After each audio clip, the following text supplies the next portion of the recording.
Well, hello from Southern Ontario, May 12th here today. Today I'm going to ramble on about money. Somebody's going to say, "What? You're not on politics today? You're not hammering away at Trudeau?" Well, yeah, it's going to come to that. Let me straighten that out just a little if I can. Yeah, it's in vain anyways. What the heck? I'm talking about crooked politics. The phone may as well be crooked too. What the heck? So, what I'm talking about is what they call, you may have heard the term, it's getting bantered around a lot, fiat currency.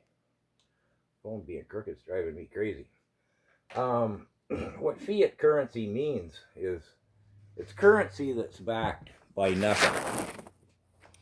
America went off the gold standard in 71. I'm not sure when Canada went off of it. But fiat currency means the money, the currency, excuse me, my after work beer, is backed by nothing. There is nothing to back it. It's just a piece of paper. I was going to stack up the silver I have and, $1,000 and $50 bills and play it that way, but I don't think it's necessary. So, how does COVID tie in with fiat currency and global economics? Well, believe it or not, it does. There isn't a country in the world, including China at the moment, to date, that isn't working on a fiat currency system.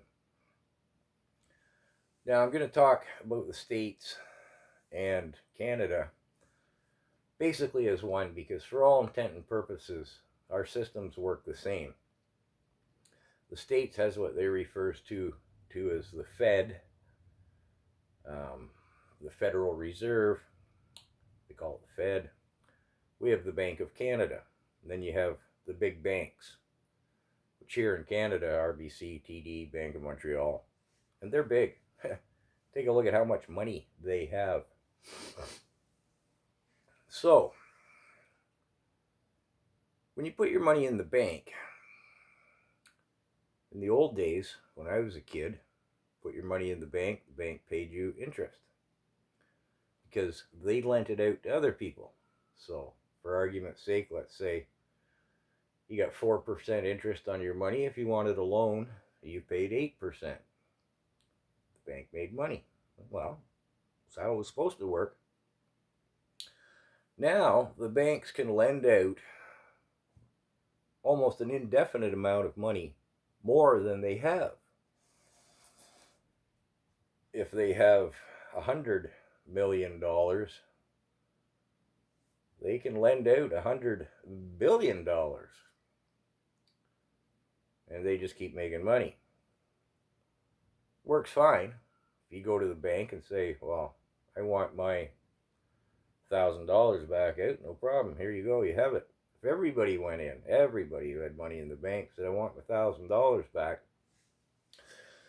they couldn't come up with it because they've lent it out 10, 100 times over. Wow. Yeah. Run on the banks would collapse them. So every country's in the same position. And just to give you some frightening statistics here in Canada, well, I'll say first, I don't know how much gold we had when Trudeau took power, but he sold it all of it, for $50. $50 an ounce. It was worth in excess of 1,500 Canadian dollars at the time. Why would he do that? Where did the money go? How much was it? I don't have an idea, a clue. Does anybody? Comment if you got some inkling on that, because I don't know who does. Right now, Canada ranks 6th worst in the world for our debt to gross domestic product ratio. 6th in the world. How could we be that bad? Oh, where does the States come in on that? Well, actually, they are worse than we are. Yes. Um, they're going to cross the 100%. I think they'll be at 103%.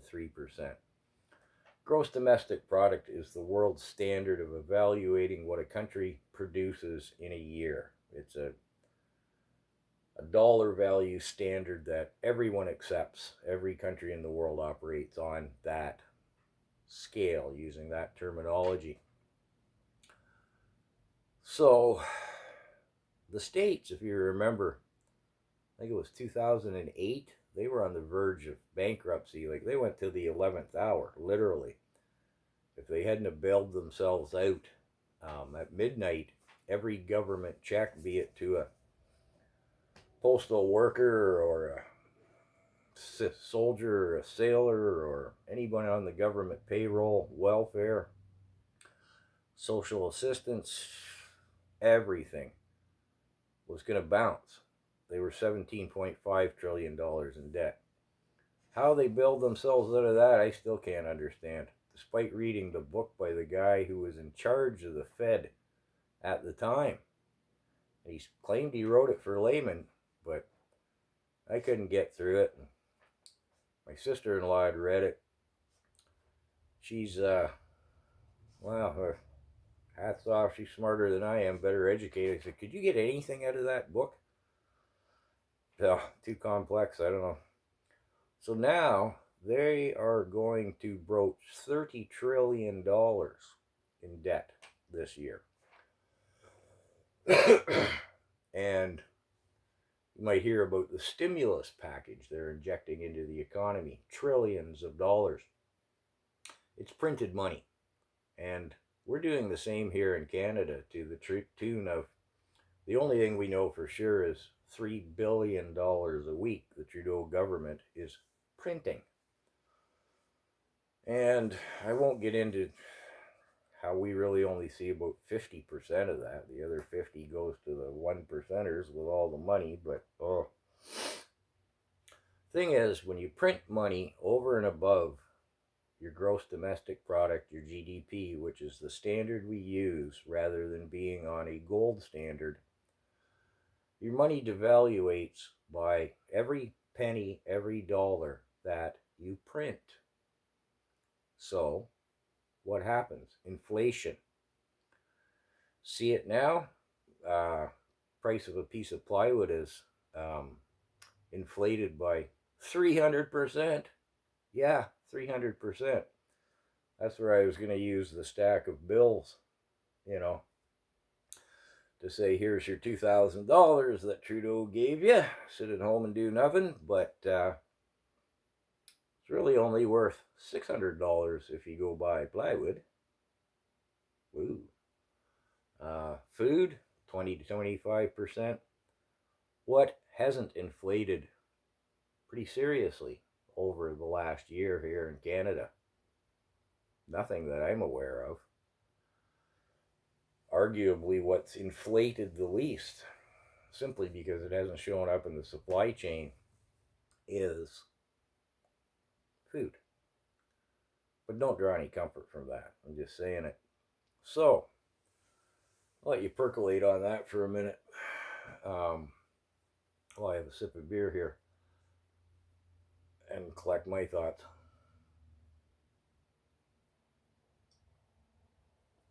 All right. So, back to, what does this mean to the common man? Well, it means our dollar is shrinking in what it buys. Inflation is the price of goods. Deflation is the value of your dollar. So, if you had $100,000 in the bank a year ago, well, plywood's gone up 300%, food 20%.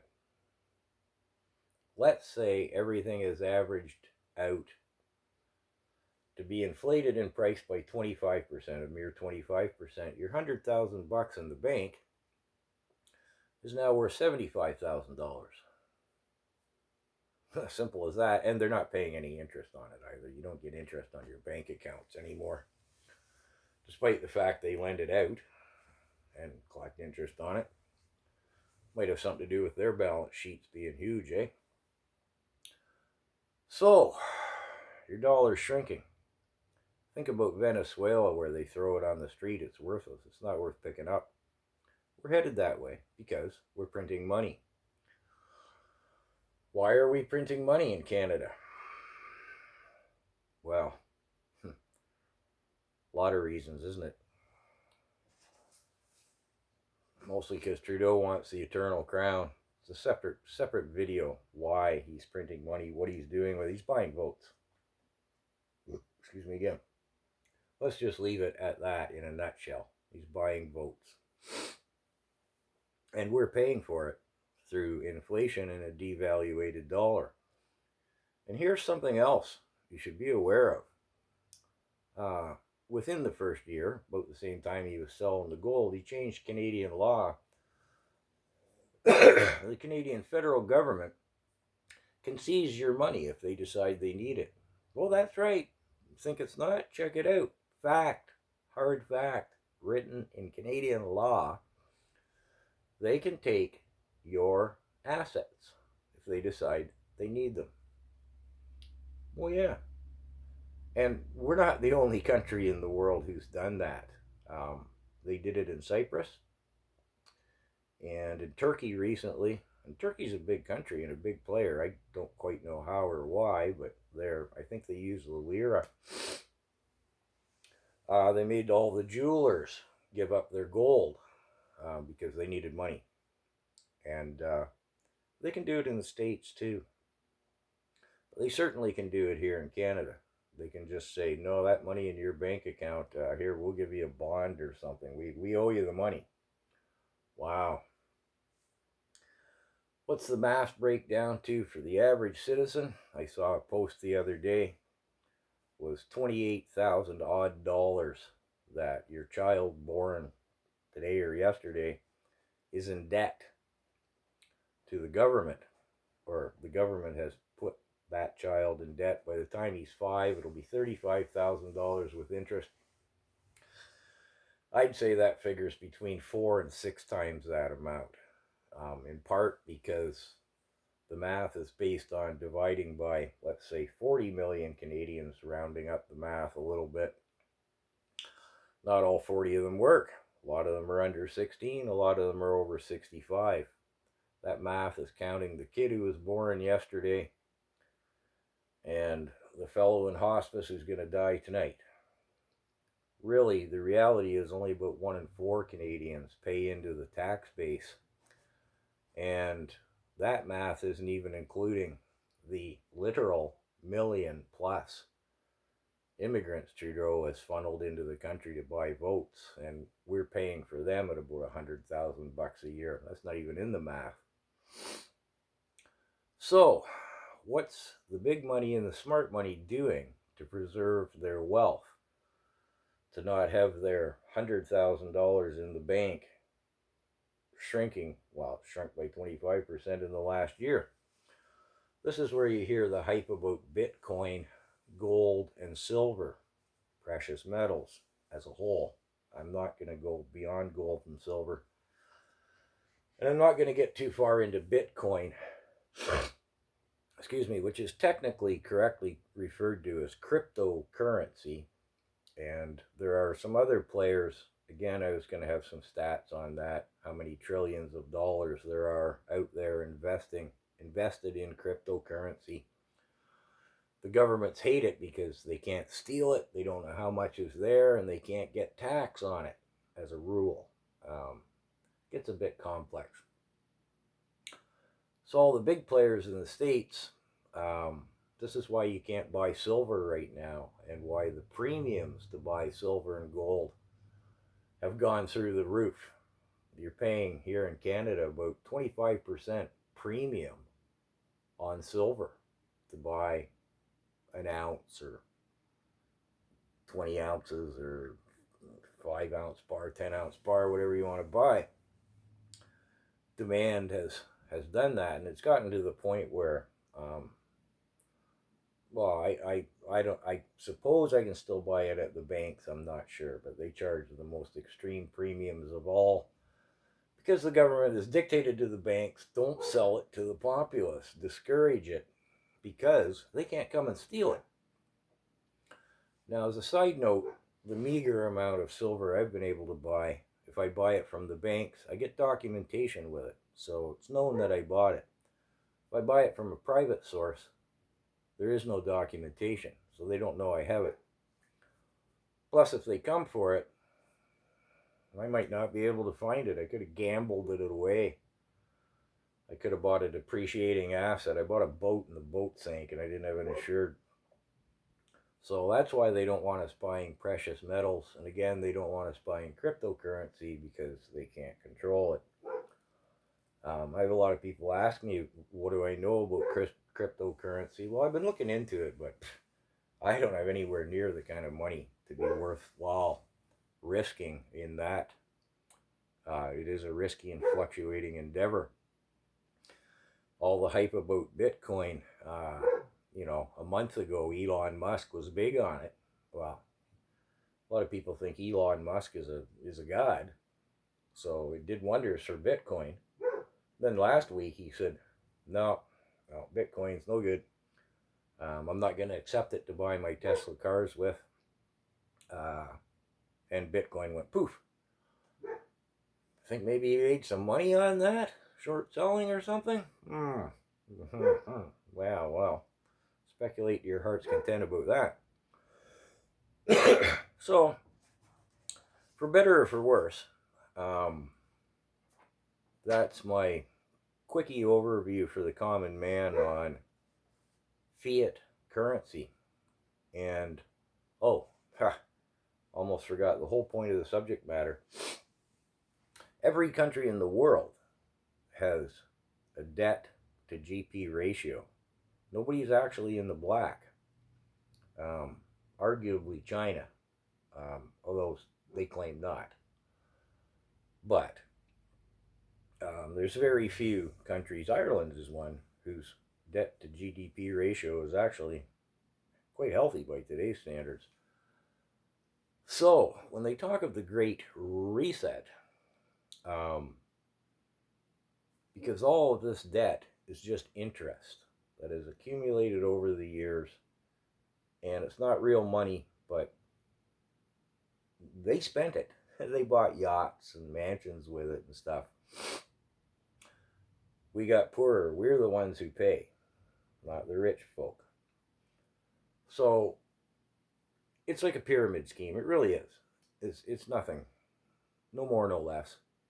And they all tumble down. So what's COVID got to do with all this? Well, every country in the world is in the same place with their debt to GDP figures being unsustainable. Very shortly, they can't keep manipulating, artificially depressing the interest rate to control inflation. There's too many horses in the corral in that sense. They're going to come boiling out of the fence, to use a weak cowboy analogy, I suppose. And when it does, everybody's corral is going to break loose on a global level. They've been juggling the books for 20 years, trying to constrain and suppress, keep the horses in the corral. Well, they can't do it indefinitely. It's coming to a head. And that's why a lot of money is being poured into, again, cryptocurrency, precious metals, to the point where trying to get your hands on physical silver is just about impossible. And again, the premiums have skyrocketed up for it. Why is silver the leading indicator of this? Because the common man can afford it. Somebody like myself, maybe I can go buy $200 worth of silver, but I might not be able, and I can't go afford to buy $2,000 worth of gold. So silver isn't any different. It just shows what's going on. And again, it's an asset they can come for, but can they find it? So I guess that pretty well summates what I was going to have to say. I don't know if it's going to help you anything at all. Again, I was going to do the thing with the stack of coins. The bill erodes, the stack stays.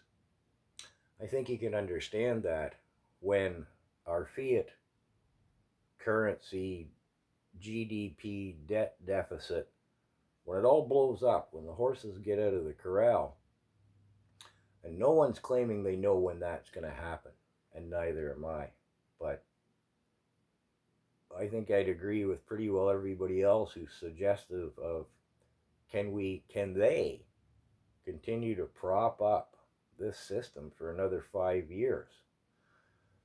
Because when it collapses, your money is going to devaluate to be worthless, and anything you do have, they're going to come and take it.